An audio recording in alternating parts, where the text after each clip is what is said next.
Good morning and welcome to Rose Red Homestead, where today we're going to do something holiday oriented, but I think just a whole lot of fun.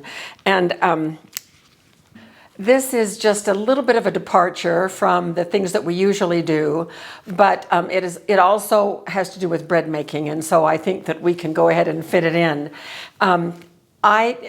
I love King Arthur flour, and I use two of their flours constantly. Their unbleached all-purpose and also their unbleached bread flour. And as one of their customers, I get this little advertising flyer. It's a little booklet. Probably some of you get it as well. And I really like their recipes. Their recipes are available online, as well as sometimes they put them in this little booklet. This advertises all of their latest and greatest products. They probably are one of the most versatile suppliers of cooking and baking needs, including equipment. They have, sadly, priced me out of being a regular part of their clientele.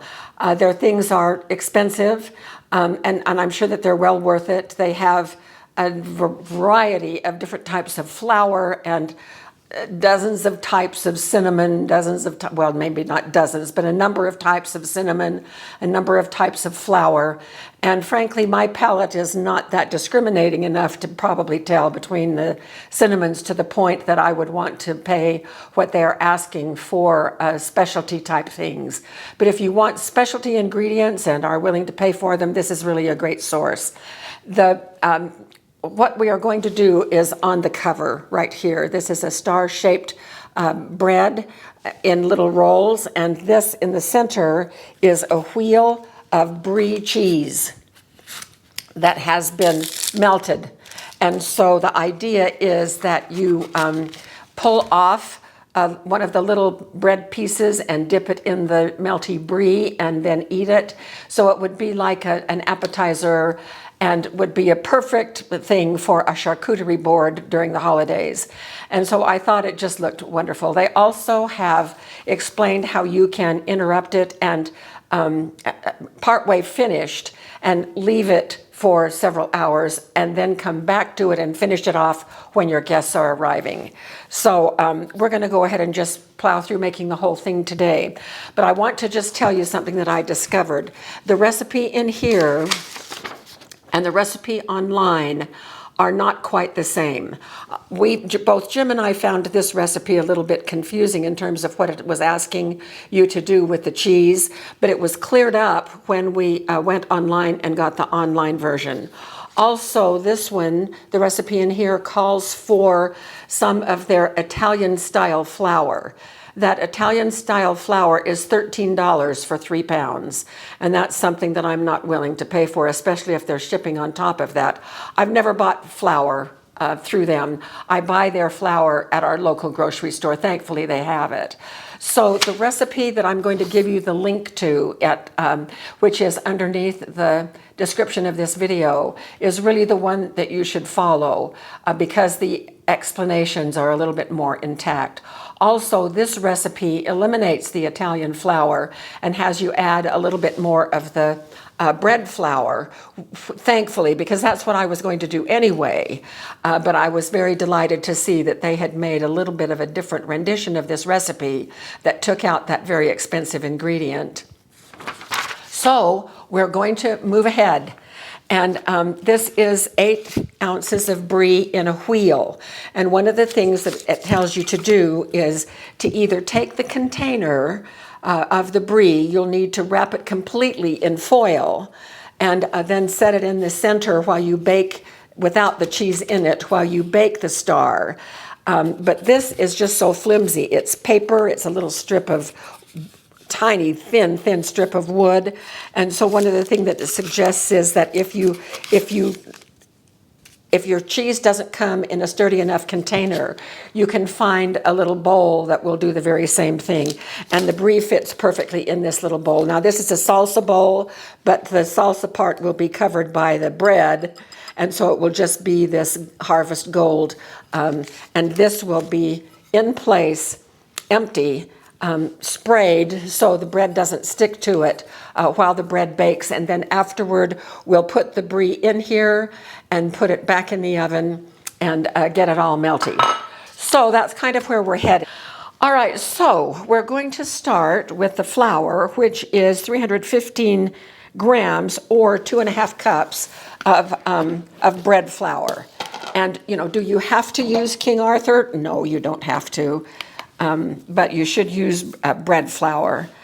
So our flour is now weighed out, and we're going to put it right here on my anchor shrimp. And then we just dump everything else in. So here we go. 3/4 of a cup of lukewarm water. Now I put hot water in here and then drop the egg in here because the egg is supposed to be at room temperature, and now it is, and the water is just the right temperature now with the egg inside. So I'm adding the water and the single egg. I'm adding 4 tablespoons of butter, which is 1/4 of a cup. 3/4 of a teaspoon of yeast.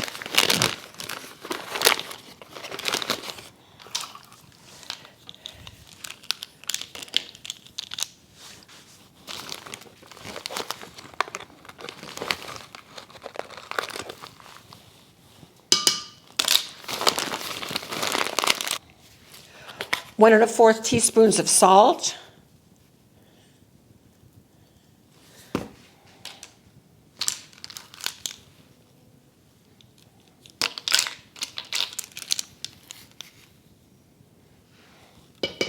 Oh, that was just perfect. Of course, you know, I've been doing it for 100 years. And then 1.5 teaspoons of herbes de Provence. Now, herbes de Provence, French, of course, is a mixture of spices that includes thyme, marjoram, rosemary, basil, fennel, sage, and lavender. Now, usually you can get this in your local grocery store, but if you can't, they give you an option of using just plain rosemary, snipped very finely too. So, but I have had these on my shelf for quite a while. So we need 1 and 1.5.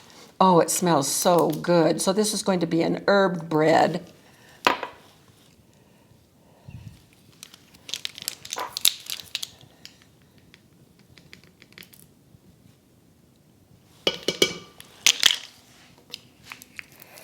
And I have got everything. All right, now we're going to, with my anchor shrimp, here is the bowl scraper. All right, we're just going to turn this on. Let it mix for a minute.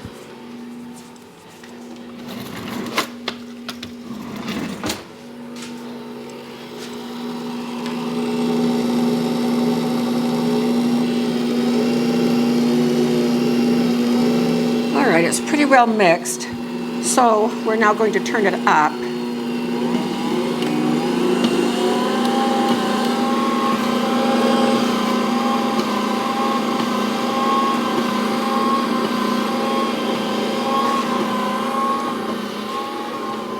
And we're going to let it knead like that for about 8 minutes. I'm going to set the timer for 8 minutes.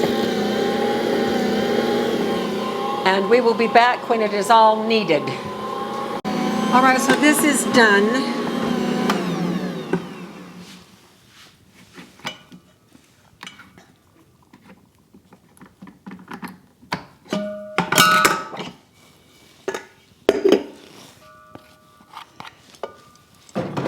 The recipe says that the dough will be just a little bit sticky, and it is.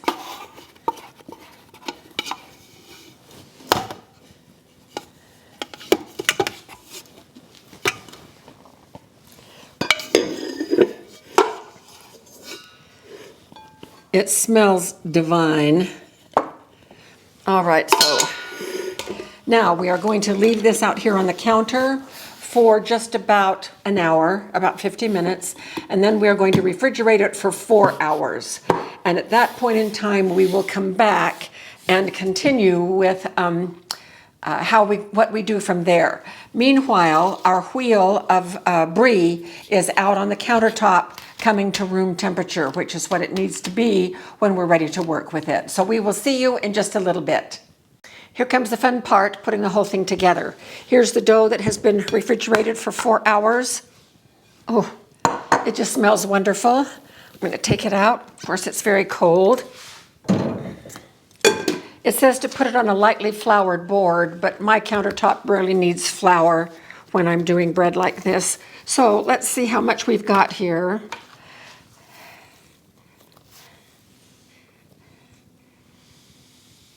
$595 grams. Hey Siri, what is 595 divided by 2? 595 divided by 2 is 297.5. 297. Okay, this says that each half should be about 290, so we're good. So about 297. Okay.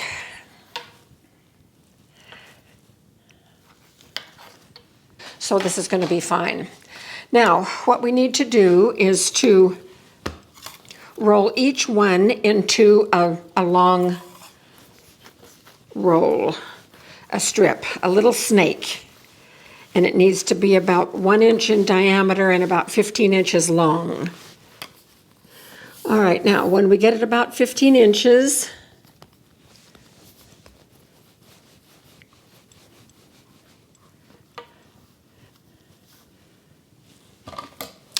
then we're going to take our scissors and snip it in 1 inch pieces. What we do with these small pieces then is to roll them into balls. And this is where my countertop does a great job without flour. All right, we have these 15 balls, and then I'm just going to place them around the edge of this bowl. And I'm going to place them a little way away from the bowl itself. The bowl has been sprayed with baking oil so that these don't stick. As they rise, they're going to move up and touch the bowl.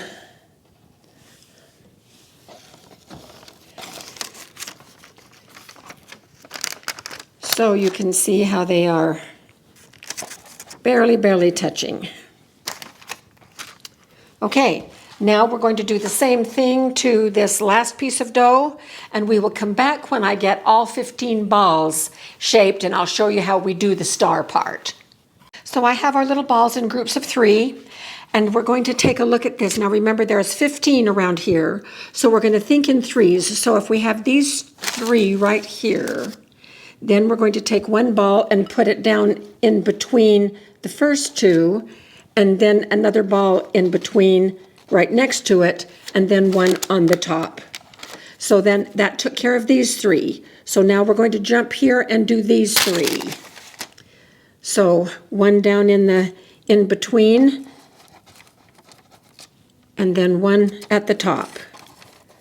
So now 1, 2, 3, we'll do these 3. The last 3 go right here. So it looks like there's almost 2 in between each one when we're finished. I got mixed up there for a minute, but I saved myself. So here it is, and we are going to now cover it and let it rise. So we'll be back when we're ready to egg wash and get in the oven. All right, I have just brushed these twice around with the egg wash, which is 1 egg with a tablespoon of water whisked in, and I'm now covering these with flaky sea salt. This is Malden salt, which is flaky salt.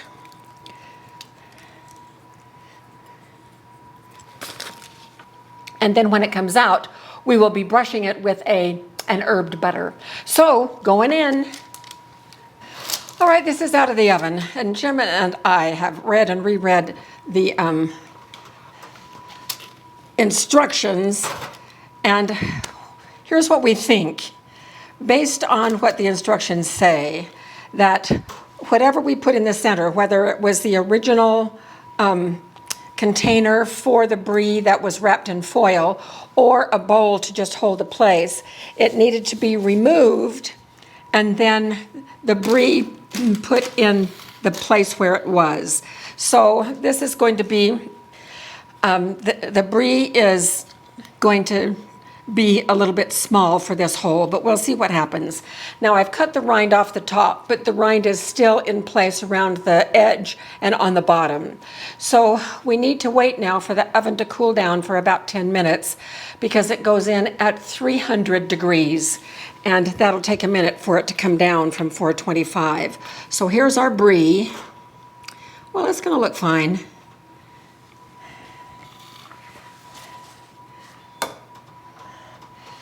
Okay, so let me check the oven temperature.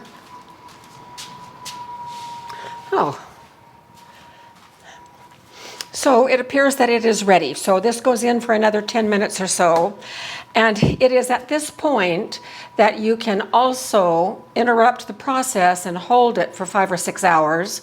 And you can let it cool completely and keep the Brie in the refrigerator until about an hour before you are going to put it back in the oven and do the final 10 minutes.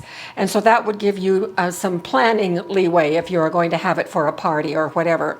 So we're going to go ahead and put this in the oven and let that Brie melt, get all melty and nice. And then we will come back and do our taste test along with Jim. So we'll see you then. All right, we are ready to try this. And the cheese is nice and ooey gooey. It forms a little, there's a little film, yeah, on the top. I'm going to try as if I were going to be putting it on some kind of a board of some kind to see if we can get it over on this. Ooh, the cheese is not. It's not gonna. No, it is not going to make it. So I guess you need to leave it there. I'm going to pull it back on the here.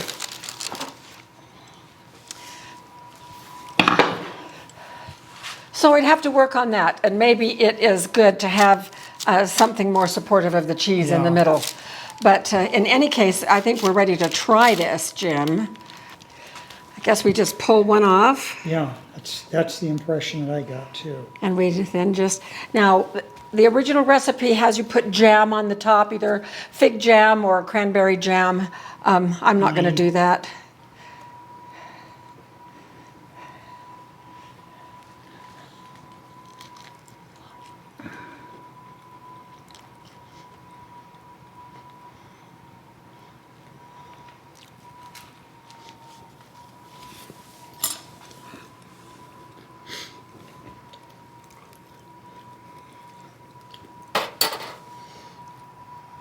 What do you think? I think it's pretty good. I've not had Brie cheese for probably close to 35 or 40 years. It's a very nice, mild cheese. Very mild. This is pretty fabulous. It is. And I did brush it with the herb butter too, right after it came out. Oh my gosh, this is just great. I don't think we'll need dinner tonight. I think we can just eat this. Oh, well, here we are, stuffing our faces and enjoying every minute of it. This is really, really, really good. This is a great recipe, and I now know a little bit better how to do it for next time, and hope our doing it here has helped you figure out how you might also do it and make some improvements on how we did it. So thank you so much for joining us for this fun bread, and we will see you very soon for more videos. Take care. Oh.